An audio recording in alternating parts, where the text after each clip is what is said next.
Hello, James here and welcome. Now in this video I'm going to be talking about the details, news and showing you the new footage that was revealed at RuneFest 2015 regarding the RuneScape NXT client that is currently being worked on.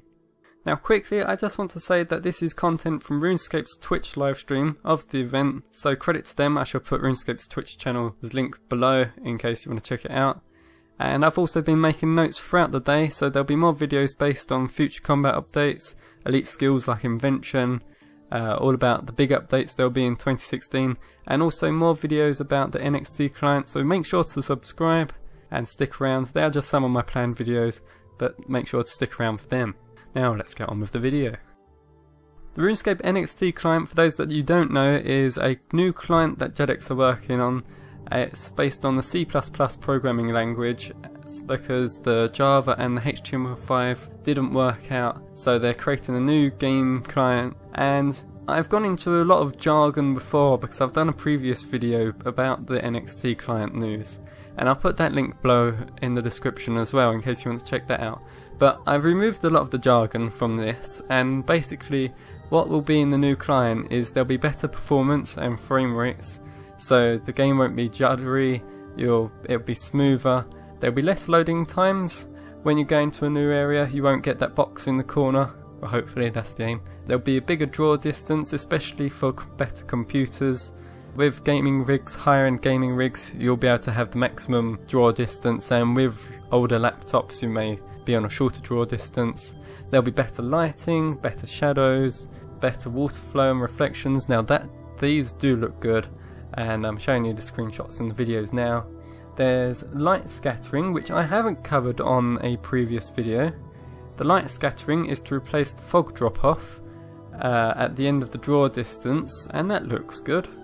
The FPS is unlimited in this new client, but there was a note that one of the JMods said, I can't remember any of the JMods names, but the player logic and the ticks of the game, how it's all like run in time, is still based on 50 FPS, but the game graphics will be really smooth depending on how well your computer is. They're expecting that high-end gaming computers are to reach around 100 FPS. Next, there is better cross-platform support, so it works well with Windows, Apple OS X and Linux, and there'll also be a beta before it's released using the live game, a bit like the HTML5 beta, where you can log in and you can like skill and you'll get XP on your account, but you'll be trying out the new client.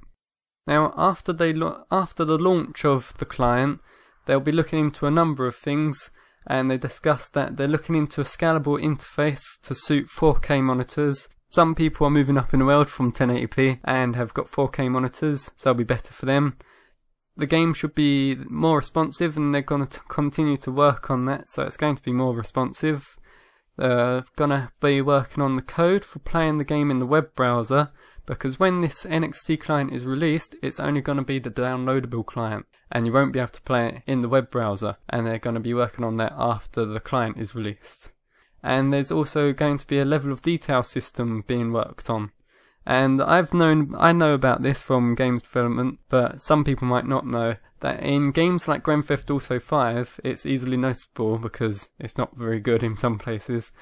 Objects have a higher poly count and more detail the closer you are to them, and that objects in the distance have a lower poly count, and that's to save rendering time, so you get higher FPS and it's better performance really.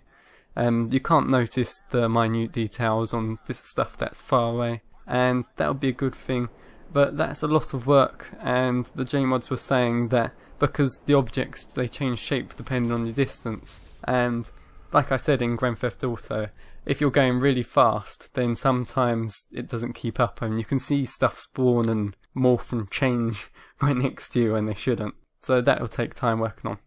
And they also said recommended specs, and they said that they're aiming for it to be running on a 32-bit system with RAM about 1.8 gigabytes. And I'm guessing that's for minimum graphics, because some people are playing on really old laptops that have been bought from Asda or something, I don't know. And some of us have got better computers, desktop computers, are some people probably have like multiple graphics cards playing Battlefield and Ultra, and I'm waffling on here, but some people will have high-end gaming computers and they'll easily be able to put the graphics to the max. And I would guess that for max settings you would need an i5 processor and 8GB RAM. That's what I'm guessing, not what they have said. So finally, when is it out? Now, they say that they've been working on this for 2 years, and there was 10 computers set up at RuneFest for people to try it out, and there's still graphical bugs, and they haven't got a launcher ready, and it still needs a lot of optimization. And the JMod said 6 years, 6 months, a year. The answer is when it's ready. But the thing is, everyone wants a date. I haven't got a date. The answer is when it's ready. But anyway, that was a lot of information. Hopefully you've enjoyed watching the footage and the screenshots. I'll continue to keep you updated on the NXT client and also any of the other news. So hopefully it's helpful. Please hit the like button and subscribe, and I'll speak to you soon.